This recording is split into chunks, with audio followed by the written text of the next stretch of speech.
Beautiful shot.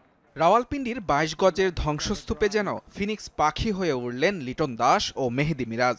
লিখলেন প্রত্যাবর্তনের অবিশ্বাস্য এক গল্প। তাদের ১৬৫ রানের জুটিতে খাদের কিনার থেকে ঘুরে দাঁড়ানোর রসদ পেল টাইগার শিবির। টাইগারদের তৃতীয় দিনের শেষ বিকেলটা যতটা আলো ঝলমলে, সকালটা যেন ততটাই নিকষ কালো। ঘুম ভেঙে টিভি সেটে বসার আগেই প্যাভিলিয়নের পথ ধরেন টপ অর্ডারের ৬ ব্যাটার। শান্ত, মুমিনুল, সাকিব, মুশফিকদের আত্মাহুতিতে বাংলাদেশের স্কোরবোর্ড তখন ৬ উইকেট হারিয়ে ২৬ রান। এরপরই ক্রিকেটের অলস সৌন্দর্য লিটন দাসের আড়মোড়া ভেঙে জেগে ওঠা। আরও একবার ব্যাটকে তুলি বানিয়ে ২২ গজকে বানালেন ক্যানভাস। ১৬৫ রানের জুটি গড়ে ৭৮ রান করা মিরাজ ফিরলেও হাল ছাড়েননি লিটন। হাসান মাহমুদকে সঙ্গী করে গড়েন ৬৯ রানের জুটি, তুলে নেন ক্যারিয়ারের চতুর্থ টেস্ট সেঞ্চুরি। আর তাতেই লড়াই করার আত্মবিশ্বাসটা পেয়ে যায় বাংলাদেশ।